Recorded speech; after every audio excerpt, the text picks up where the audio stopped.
ناردنەوەی ئەو گۆرانەی یەکەمین جار من ناردبووم بەجێی هێشتم، وەک ئەو کۆترەی بیگرن و بە هەمان ئەو پوشانەی کۆی کردبوونەوە بۆ هێلانە بیبژێنم.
عیلاجی دەردی عەشقە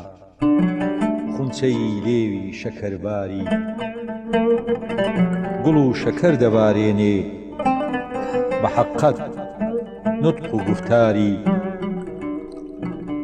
فەلەکزانی کە دەشێ ڕەونەقی بازاڕی مانگ و ڕۆژ، شکاندی پەنجەکەم تا من نەنووسم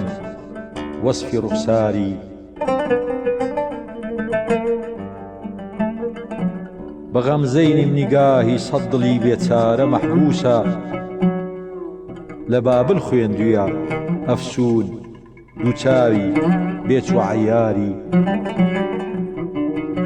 بە شوعلەی شەمعی ڕوخساری دەسووتێ دڵ وەکو قەقنەس وتم پەروانەیە یارەب نییە وا بانگ و هاواری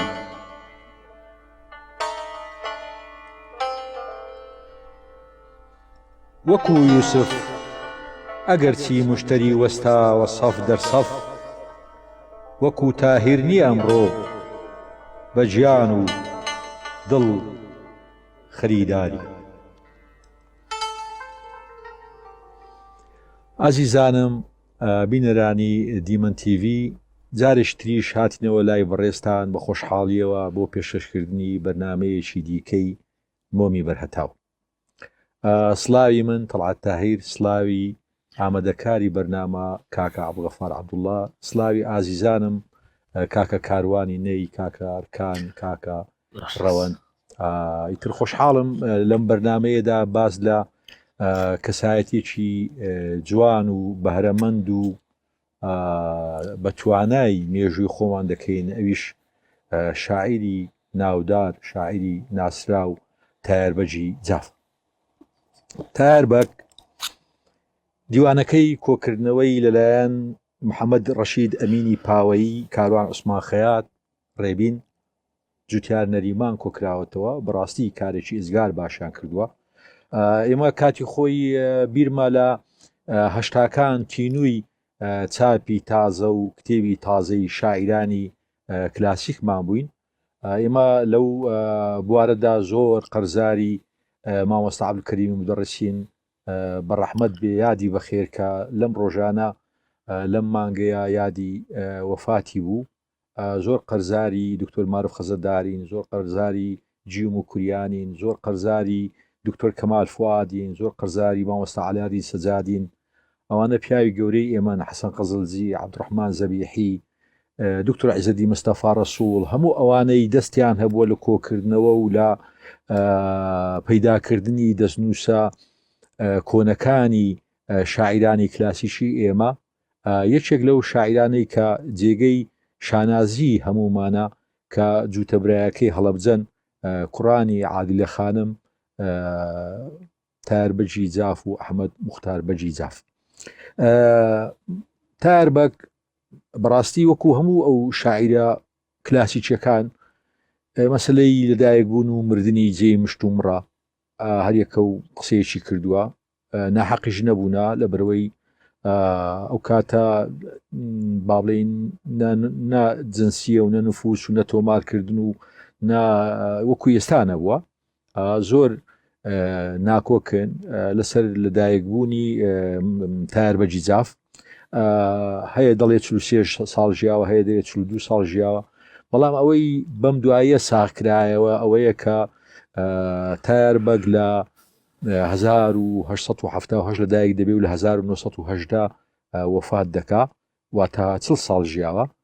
هەرچەندە مامۆستا نەجمەدینی مەلا، دکتۆر مارۆف خەزنەدار، مامۆستا عەلیاری سەجادی لە مێژووی ئەدەبیاتی کوردی قسە و بینە و بەردەی زۆریان لایە. گرنگەوەیە تەمەنێکی کورد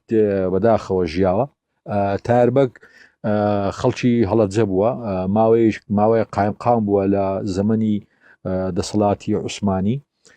لە مەکتەبی حکومی نەی خوێندووە، بەڵکو میرزای بۆ ژیراوە. میرزا ڕەنگە زۆر خەڵکێ نەزانێ، میرزا یعنی نووسەر، ینی مانە با بڵێن مانە کۆنەکەی نووسەر پێ دەڵێن میرزا، یعنی کاتب. میرزای بۆ ژیراوە، مامۆستای تایبەتی بۆ ژیراوە، لە ماڵەوە خوێندوێتی.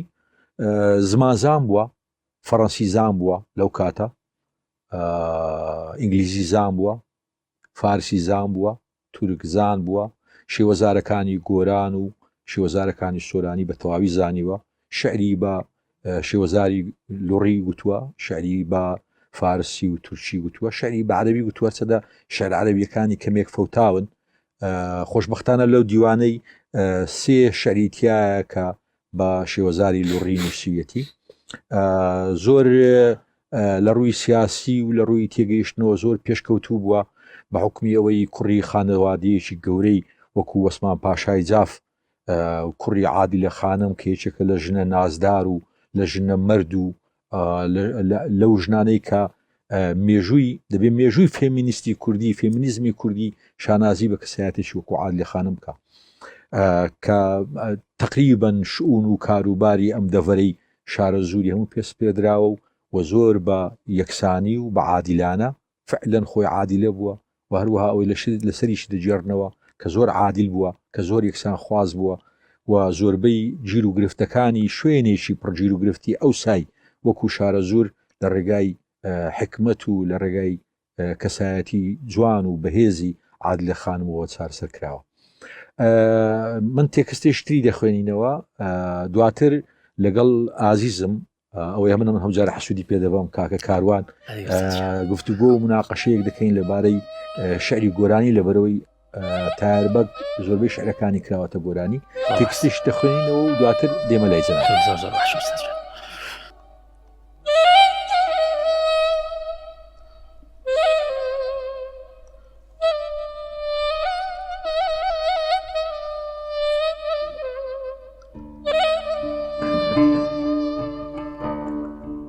چەمەن یەکبارە خامۆشە فرۆشی بولبولان بابێ دڵ ئەمڕۆ مات و مەتهۆشە خودا فەسڵی گوڵان بابێ ئەگەر مەیلت لە سەرمانە چه حاجەت ئاوی حەیوانە لە لەعلی لێوی جانانە حەیاتی جاویدان بابێ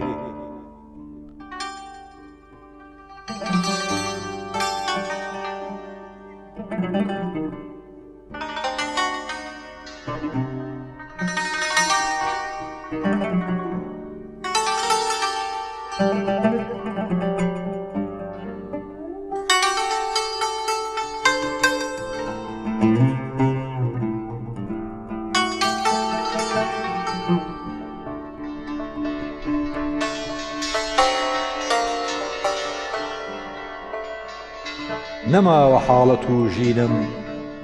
لە دەست و ڕۆحی شیرینم ڕەفیقان بێن بکەن شینم سەدای گریە و فوغان بابێ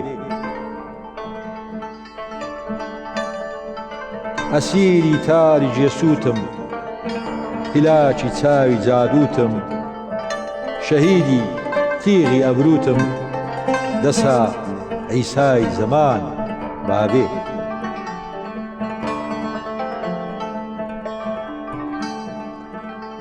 بحمد الله گوڵی ڕەحنا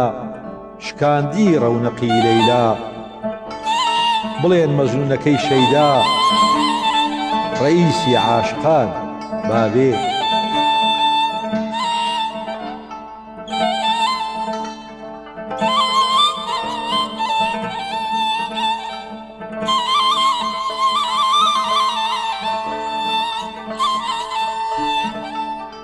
زەمانە بەزمی ڕەندانە بدە ساقی بە پەیمانە لەبەر تەعزیمی مەیخانە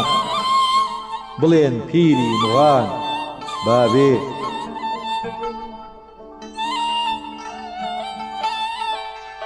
لە باغان سەیری گوڵزارە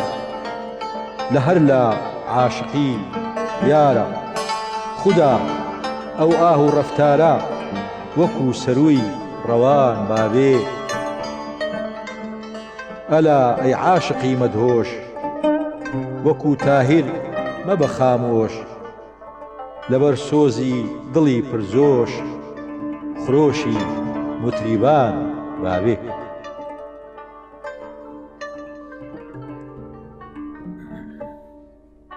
دەستان خۆشبی ئەخیر دێر باسی خرۆشی موتریبا بوو تۆ هەم مۆسیقیت هەم هونەرمەندی هەم موتریبی ئەم دیێڕەت تۆ زۆر دەگرێتەوە دوێ دەمەوێت لێر بپرسم کاکە کاروان وە سوود لەو ئەزمونە جوان و پڕەی جەنابت بینم لە ڕووی گۆرانی مۆسیقاوە شعری کلاسیک شعری تاربەک شعری نالی شعری ئەڵێن ئەوانەی کە چێش و سەروای هەیە و کۆنە و تامدارە بۆ زووتر دەبنە گۆرانی لە شعری ئێستا مامۆستا تەلعات گیان زۆر سپاس کە لە پرۆگرامەکە ئەم شەو من ئەتوانم قسە بکەمەوە هەمیشە توانێت ئیجازەی من چانە چاوە ماچەکەم لە حزوری شاعیرێکی گەورەی گەلەکەمان شعرە کلاسیکەکان ئەگەر دیقەت پێی وازم لە پرۆگرامی چەند پرۆگرامێک پێشتر هەندێک بەڵێ لە وفایا بوو باسێکمان لەسەر کرد ئەگەر دیقەت بێ خۆی وەزنەکە بە وازەحی هەیە لە ناو شعرەکە وەزنە مۆسیقەکەی تایە بۆ نمونە دڵ لە هیجرەت وا لە خەمدا ماهی تابانم وەرە ئەگەر دیقەت بێ ئەمە وەزنی حەوەشتی تایە وانە کە وەزنەکەی تیا و ئاسانتر تۆ دەتوانانی ئیشی تیا بکەیت دڵ لە هیجرەت وا لە خەمدا ماهی تابانم وەرە وانە وەزنەکەی تایە دمرە دم دەمرەم دەدیم دەمانی وازح دیارە چۆن مەسەلان شعری حافظ ئەلا یا ئەیها الساغی ئەدر کەئسا وناولها یعنی وەزنەکەی حەوەشتە خۆی ئەکسەر چیان بۆ داناوە ئەلا یا ئەیها الساغی ئەدر کەئسا وناولها یعنی وازحەکە لە شعری قەدیمان با بڵێن شعری شاعرانی کلاسیک لە شعرەکانی شاعری گەورە نالی مەحوی زۆر بێ ئەم حاڵەتانە بەدیرەکە بەڵام هەندێک شعریشان هەیە کە بڵێ سەختترە ئیشی کەمتر تیاکرد بۆ نەوەکوی لە سەیری خستەخانەی ئەو سۆزەی کەواشی ئەمە تۆزێک سەختتر ئیشی تیاکرێ وەک لە کۆمەڵە شعریتر بەڵام بۆ نەگەر تۆ دیقەت بێ نالی ئەڵێ با ڕەفیقانم بکەن شیرم کە وەختی هێزاریە ئاسانتر یعنی تۆ ئەگەر کەمێک لەگەڵ برادرانی مۆسیقی خۆمان خەریک بکەین بە ئاسانتر دەتوانین لەگەڵام شعرات تا لەگەڵ شعرێکی تازە کار بکەیت شعری ئێستا شعری نوێ بە مانای ڕەڤز ناڵێم بڵێم ئیشی تیا ناکرد ئیشی تیا ئەکرێ بەڵام بە شێوەی شاعیرانی کلاسیک هەرگیز دۆ ناتوانانی ئەو تام و چێژە دەربێنی لەناو و ئمە یادەوەریشمان لەگەڵ تام و چێژەیە زۆرە زۆر ئەو ئەگەر تۆ دیقەتی گۆرانێ زۆر جوانەکانی مێژوی مۆسیقای کوردیش بێ هەموو شعری کلاسیکن بەڕاستی ئێستا مەسەری خاڵقم دێتەوە بی زۆر ڕاست ڕۆژێ من و دڵیا مەسەرەن لەو ڕۆژەوە ڕۆیشتووە تۆ راوە دڵی من چەند بە ئاسانی ینی هەستەکە یەکسەر ئاوازەکەت چۆت شعرەکەیە کە ئاوازەکەی کردوتە بەری خۆی ئەی باش ئێستامە بۆ ئەو شاعرە کلاسیکانەمان لە گۆرانی خۆمان ینی کەمەک لی سڵ بووینەوە یا ساردبووینەوە مناستەکەم ئاوازدانەری زۆر باشمان کەم بۆتەوە بۆیە ئەگەر دیقەت بە جاران و وەختی خۆی نەک بڵم نیمانە هەمانە بەس هەستەکەی دوور کەوتنەوە لە شعری کلاسیک یا مەسەرەن ئەو حوسڵە و تااقەتی جاریان نەماوە بێن بگەڕێن بدوای ئەو شێوازە شعرە قەدیمانەیە مەسەن شعرەکانی کلاسیک بەکاربێنن تا بتوانین چەندین گۆرانی جوانترمان ینی ئێستا مەسەن ئێمە شاعرمان هەیە مەسەن شاعری زۆر باشن کلاسیکیشن بەڵام کەمتر دەکەوێنە بەرگۆرانی مەسەن قانع ینی کەمتر ینی وەفایی ئەوە هەر هەمووی گۆرانیە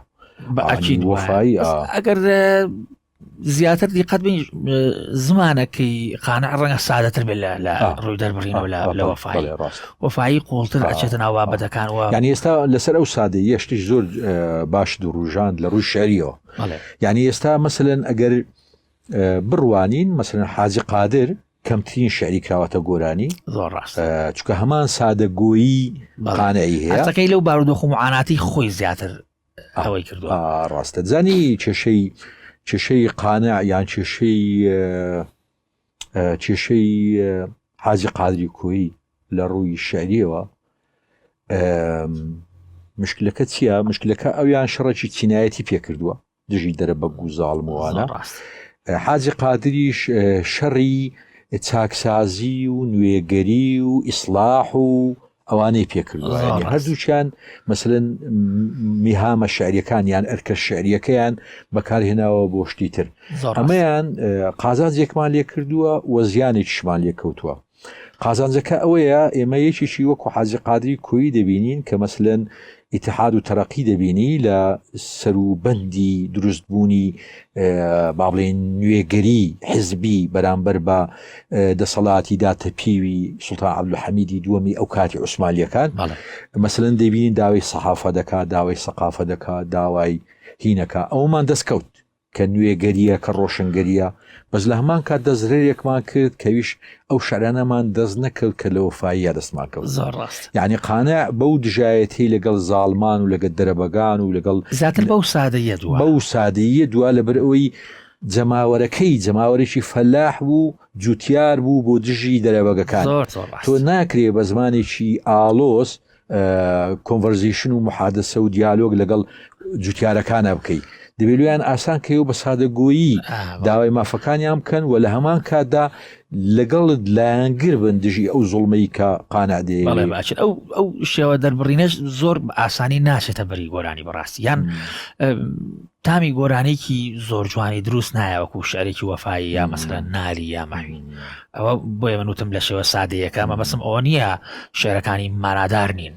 بەڵێ بەڵام ئەرچی تریان هەیە یانی لە پێناو ئەرچێکی تر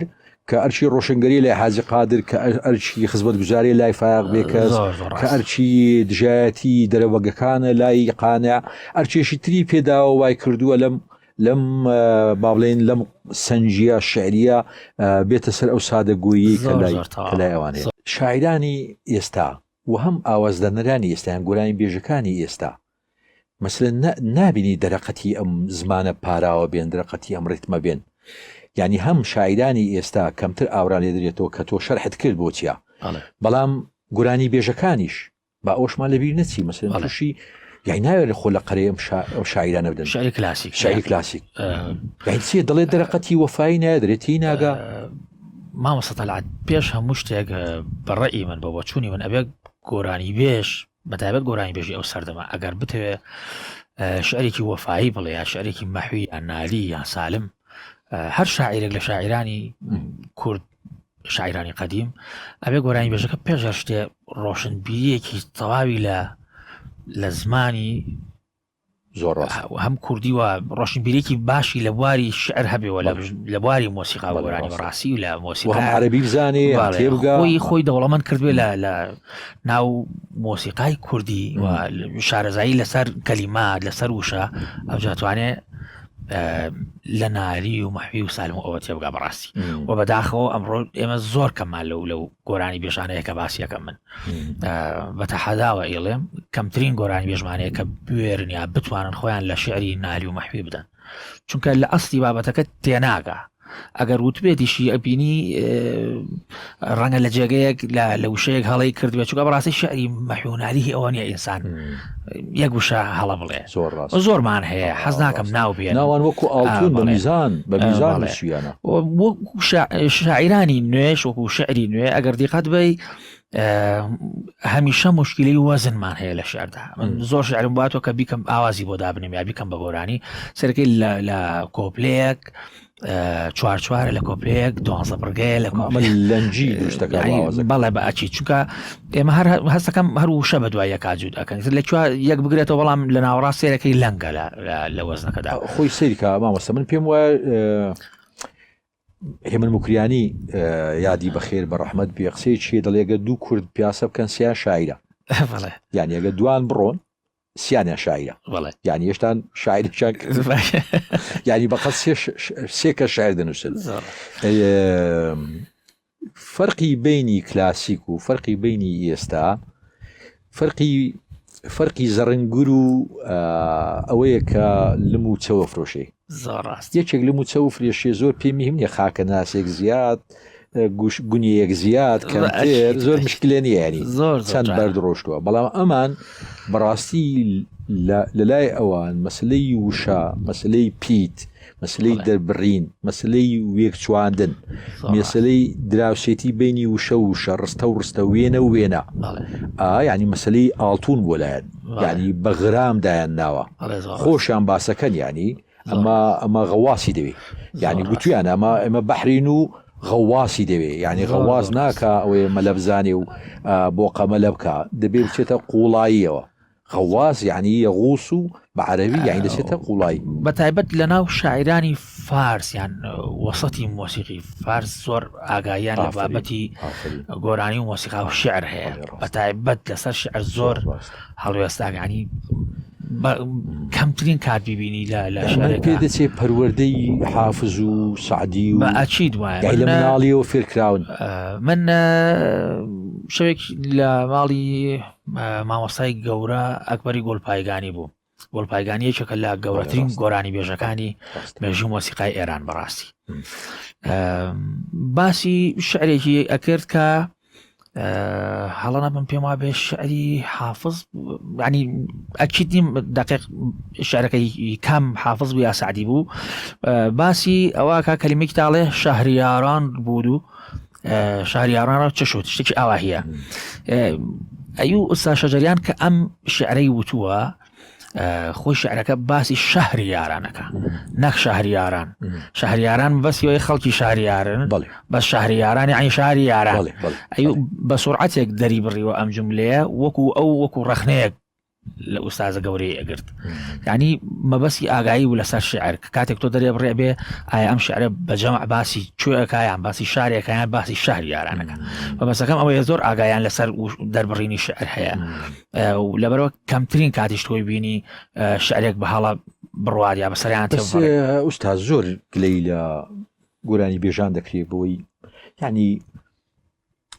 ینی بەوەی وشیاری ئەدەبیان لە ئاستی پێویست نەبوو. ئەمە ئەو گلەی ئەوڕۆ نییە. یعنی منە گلێم لە فواد ئەحمەد بیستووە لە نادی ئیعلامی هەولێری، یعنی ئەو گلەیەم لە مامۆستا زیاد سعد بیستووە، یعنی ئەو گلەیەم بیستووە. کاک زیاد یەکێکە لە گۆرانی بێژە زۆر جوانەکانی کورد بەڕاستی کە من ئاگدارم لایەزەر کاک زیاد یەکێکە لەوانی کە شارەزایەکی زۆر باشی لە ناو مۆسیقا گۆرانی هەیە. کاک زیاد ئەگەر دیقەت بێ زۆر جیاوازترە لە تەواوی گۆرانی بێژانی کە شارەزایەکی باش لە مەقامات، شارەزایەکی باش لە ڕەدیف. مەسەلەن بۆ نمونە مۆسیقای هەموو ئێران زۆربەی بەڕاستی لەبەرە. یا مەسەلەن من بۆ خۆم جاریوە هەبووە شتێکم ژەندووە ڕەئی لەسەری هەبووە بەڕاستی. ئەم نقطەیە زۆر مهمە. ینی تۆ بزانی ئەم مۆسیقای ئەم جملەی مەحەلی بەختیاری ئەم جملەی بیرژەندیان ئەمە زۆر سەختە. ئەمەگەر مۆسیقەکانی ئێران خۆیان ئەو بابەتە بزانن. ینی ئەم خۆڕۆشن بیرکردنە لە بواری گۆرانی هەمیشە گلەی لە گۆرانی بێژەکە کراوە بە عامۆنی مامۆستا 100%. ینی پێیانەوە بۆ ئیشەکی ئێستا من برادرم هەبووە گوتوێتی حەزم لێ گۆرانی بێژمتلو دوو خۆ جوانەکەی و شەش کلاس دەگۆرانی خۆی بالضبط مامۆستا تەلعەت ئێستا لە ئەمڕۆ ئاوا هەیە بەڕاستی وە خەڵکەکەش وا ڕاهێنراوە کە ئیتر گۆرانی ئەمەیە. ینی تۆ تێ ناگەی مانای گۆرانی ئێستا چییە؟ دوو جملێ دەکرێ و هەتە مۆسیقاش شتشکە لە شعری گۆرانی کاکە کاروان. ینی مەسەلەن زۆر جاران تونند و تیژیتیایە. یانی من لە گۆرانی کوردین بیستوێ دڵێ تۆ بڕۆ بزانێ کەشکە دەبێت دۆزی وەکو من. باشە کاکە تۆ ناکرێ ینی ئێستا لە تێکستێک کاتزنێ و بە ژنێ بدەم خۆش نەکە لەوێنێ جواب داتەوە. یعنی تۆ دەبی وجدانی ئەوە هەبێ. یعنی تم دەگەی چۆنە؟ یعنی تۆ کە گۆرانیەکە دەڵێ قسە بە ژنێک دەڵێ. ئێستا ئەو ڕۆژە لەگەڵ کاک زیادە مناقەشەی و مۆزوعمان دەکرد. یعنی مەسەلەن پێ دەڵێ ئەتۆ نەناسیم یعنی تو جێلی ینی ویوە معناو ینی ئەتۆ نەتوانیە من بناسی کاکە تۆ چی ینی گۆرانی بێژەدەگە دیقەت بی ینی ژنەش لەوێ نییە جواب داتەوە. یعنی ئێستا لە تێکستە مەسەلەن من کە تێکستێ دەنووسم باز لە بەرامبەرەکەم دەکەم. دەبێ من وشیاری و ویژدانی ئەوەم هەبێ کە لە تێکستەکەی ئەو لەوێنیە جوابی خۆی داتەوە. ینی یان بەرگی لە خۆی مشکلەی حاضر و مەسەلەن غایب و ئەوشمان لە شیعرە ببن مناڵێ دڵی بردوم نێگای چاوی خوماری. ئاخر ئەگەر تۆ ئەم جملەیە گەر دیقەت بی چاوی خوماری ینی کەسێکە غایبە چاوی خوماری باسی کەسەکە ئەویش کاری بڕۆ مژگانی تۆیە کەسەکە لێرە حاضر ینی من تێ ناگەم ئەم شیعرە چۆنی ئەوە کراوە. ئەبوو لە ئەسڵ شعرەکە بڵێ دڵی بردوم نیگای چاوی خومارت ئەویش کاری برۆ و مژگانی تۆیە.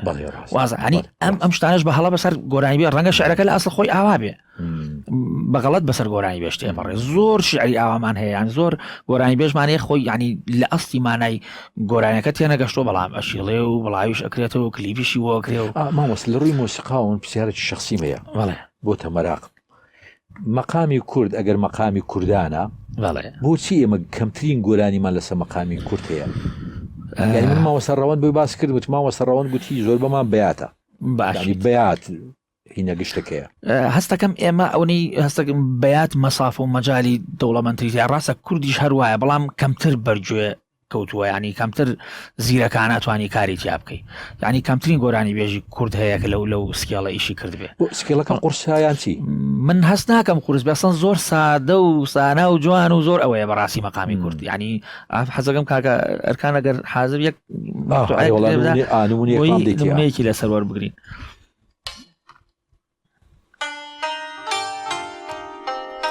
زۆر هادیە چونکە سکێڵەکە تۆزێک هەستەکەی لە بەرغانی سکێڵێکی کلاسیک بەکە یامەستە سکێڵێکی غەربیە ئاوا بەرگوێی ئەمە کەوتووە لە ئەسڵا لە زۆر مۆزیسیان ئەوەم بیستووە بەڵام کە لەسەر سێگایەک چکە هەستەکە زۆر کوردی هەستەکە بەیاتێک زۆر کوردی ترە هەستەکە حیجازێک زۆر کوردی ترە کەمتر لەسەر کورد ئیشکراوە ڕاستی ڕێیت چییە شەریشی تایربەگ لەسەر مەقامی کوردە بۆنا زۆریشمان پێخۆشە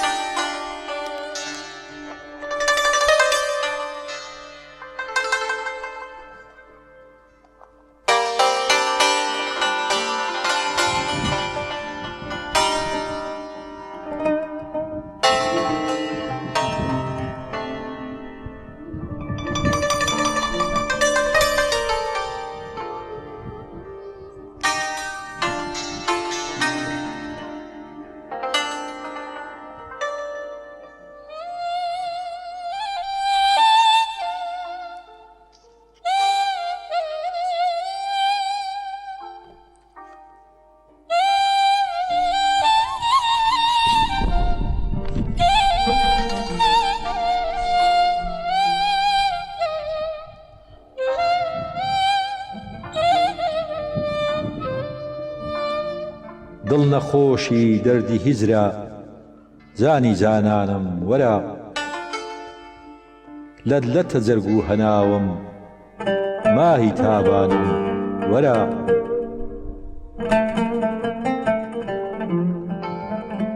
عیلەتی دەرد و شەفاکەم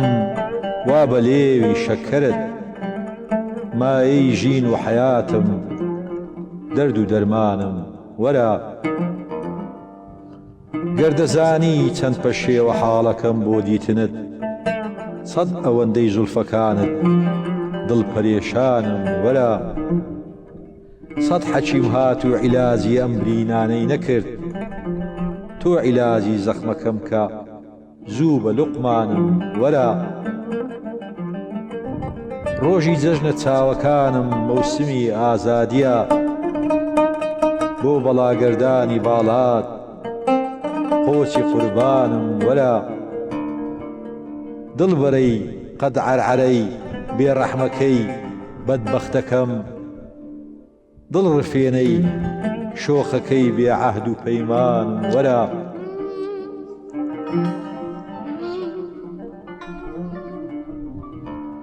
نازەنینەی سوخمە ئاڵەی دیدە مەستەی کەچکولاه گوڵغوزاری شۆخ و شەنگەی شاهی خوبانم وەرە خانەوێرانم لە دووریت ڕەهزەنی ئیمان و دڵ زینەتی بەزم و سرورم شەمعی دیوانم وەرە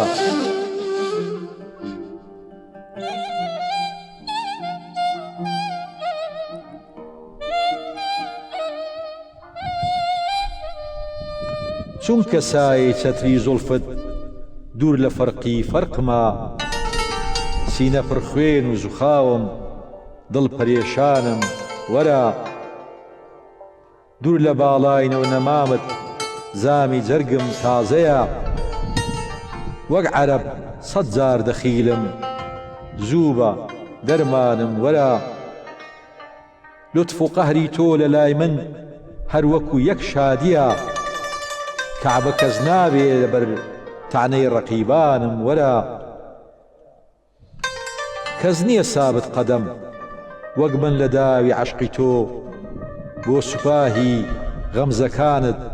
مەردی مەیدانم وەرە گەردەپرسی حاڵەتی من بۆ فیراقت پێت دەڵێم هەر وەکو تاهیر هەمیشە دیدەگریانم وەرە نازدارە پیاوش نازدار زۆر تایبەت ئەزیزانم لە باسی تایربەگ ڕاستی ئەو کاتە کێشەیەک دەکەوێتە نێوانم عایلێ و عایلەی حاکمدارانی سلێمانی ئیتر نامێ بچمە ناو وردەکاریە ئەم برینانە بکرێنمەوە بەداخەوە هەمیشە ئەدیبانی ئێمە نووسرانی ئێمە هونەرمەندانی ئێمە کەوتونەتە بەرتانە و تەشەر و ئەزیەتی دەسەڵاتداران جا چ دەسەڵاتدارانی خێڵەچی و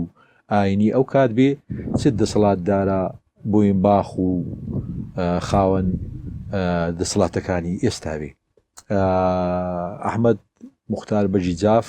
تایار بەجی جاف عایلەی وەسمان پاشای جاف کەوتونەتە بەرتانە و تەشەری وەک چۆن حاج تۆفیقی پیرەمێردیش سەدان قسەیان لەسەر کرد کە تۆمەت بەخشینەوە و کە هەمیشە ئەدیبانی ئێمە هونەرمەندانی ئێمە هەموو کەس پێیان وێراوە بەداخەوە یعنی ئێستا یەکێکی وەکو کاکە کاروان ئەگەر هەر کاسی بێشتری بکرد بۆیە ڕەنگە دوکانێکی سادەی دانابووە زۆر زیاتر دەستی کەوتبالەوەی کە ئێستا هەیەی لەتیف هەڵمەت ئاوی بفرۆشت باە زۆر زیاتری دەست دەکەوت لەوەی هەیەی مامۆستا پەشێ و ئەگەر لقمی بفرۆشت باە زۆر زیاتری دەست دەکەوت لەمە هەیەی هەمیشە ئەدیبانی ئێمە قوربانی بوونە چرا بوونە مۆم بوونە ئەو کاتەی کوردایەتی لای ئەم پیاوە بووە نیشتمان پەروەری لای تایاربەک بووە لای ئەحمەد موختار بەجیزاف بووە لای ئەسیری بووە لای وەفایی بووە لای سالمی ساحب قەرام بووە کوردایەتیش و نیشتمان پەروەریشی زۆر جوان بوو بەداخەوە دوای شەستەکان دوای ئەوەی کوردایەتی لە دەستی ئەدیبان و نووسران و بیرمەندان و هونەرمەندان نامێنێ دەکەوێتە دەست سیاسیەکان ئەمە حاڵەکەیە فرمێسکەکانمان دەخەنە بڵی ئاوە و پێمان دەفرۆشنەوە من تێکستێکی تری تایار بەجی زاو دەخوێنمەوە دواتر وابزانم هەر شعرێکی تایاربەکمان بۆ دەکەیت بە گۆرانی طبعا ئێمە هەمیشە قەرزاری باشەکانی تۆی ئۆستازی گەورەی ئەمە پرۆگرامەکەوان جوانەکە ئیتر تۆ بینین ئێمە بەڕاستی دڵخۆش هەمیشە تۆ هادەری ئەمەی کە بەڕاستی لە پرۆگرامەکەی شانازیتەیەک لە ئەو پرۆگرامانەیە کە من بەڕاستی زۆر مرتاحم تایە بە درێژایی مەسیرەی هونەری ئێمە زۆر کارمان کرد بەڕاستی لەگەڵ هاوڕێیان بەڵام بەڕاستی ئەو پرۆگرامە زۆر دڵنیشینێکێکە لەو پرۆگرامە کە زۆر لە دڵی خۆم ئەو خۆشەویستانی دیمەن تیڤی و مامۆستا عەبدولغەفاری ئەزیز کە هەمیشە هاوکارمانە ئەو بۆ من بەڕاستی مای خۆشحاڵیت ئەزیزانم خۆشەویستانم بینەرانی دیمەن تیڤی بەم شێوەیە بە تێکستێکی دیکەی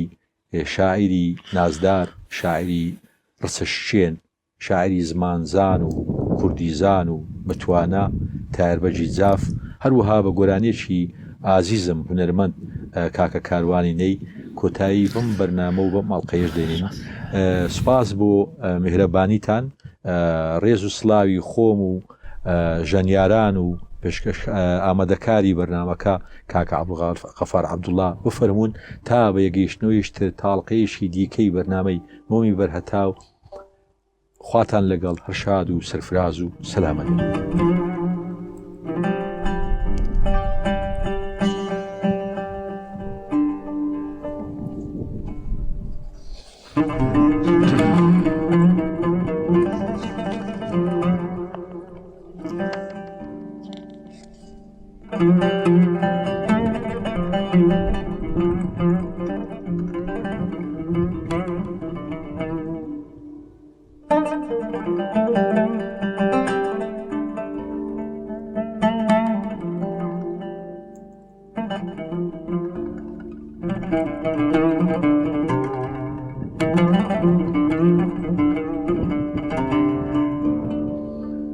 دڵ لە هیجرە دوا لە غەمدا ماهی تابانم وەرە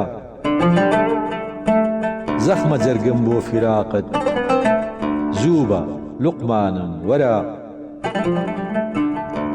کافرە دەردی فیراقت وا لە جەرگم کاریە سابکە ڕەحمێ بە حاڵم ماهی تابانم وەرە سەد کەڕەت ئیمڕۆ لە دووریت خوێن لە چاوم جاریە غەرقی دەریای ئەشکی خوێنم شەمسی تابانم وەرە گەه دەگریم گەه دەسووتێم کاروبارم زاریە زێوەری تاجی غەریبیم شاهی خوبانم وەرە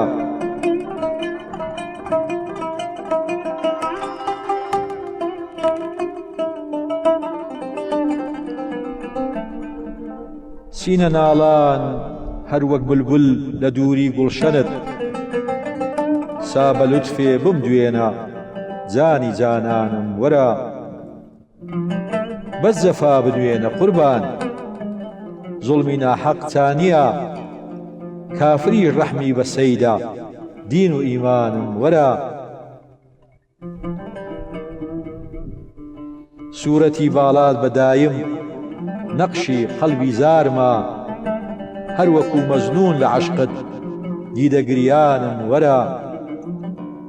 دیدە مەستی شۆخ و شەنگە نازەنینەی شارە زور دڕفێنی جەمعی عالەم کەپچی کوفسارم وەرە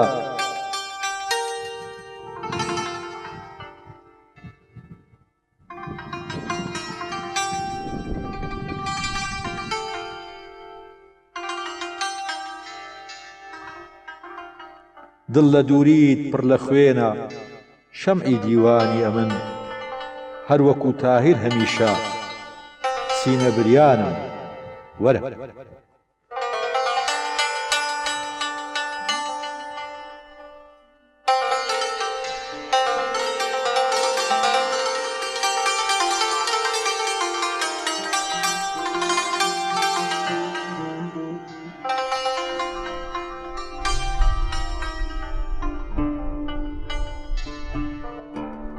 ماشي خاڵێ نافڕێ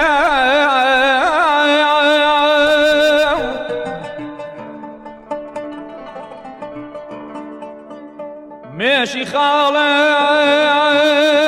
نافڕێ بەس باوەشێنی کە بەنا زەمەن و فەمەنە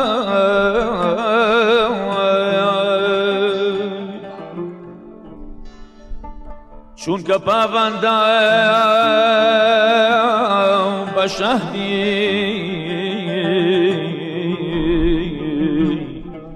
شەکەری گۆیۆنەتەوە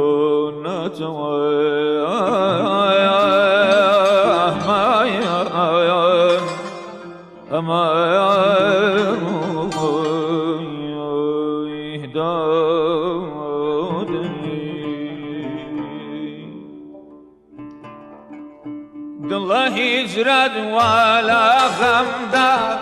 مای تابانم وارە دڵە هیجرەت وەلا غەمدا مای تابانم وارە زەخمە جەرگم بۆ فیراغت زوو بە لوقمانم وارە هەڵچی بکەم نیمە چارە دڵ عەشقە و بێقەرارە یاری خۆمە و لێم بێزارە ئای چی بکەم نیمە چارە دڵ عەشقە و بێقەرارە یاری خۆمە و لێم بێزارە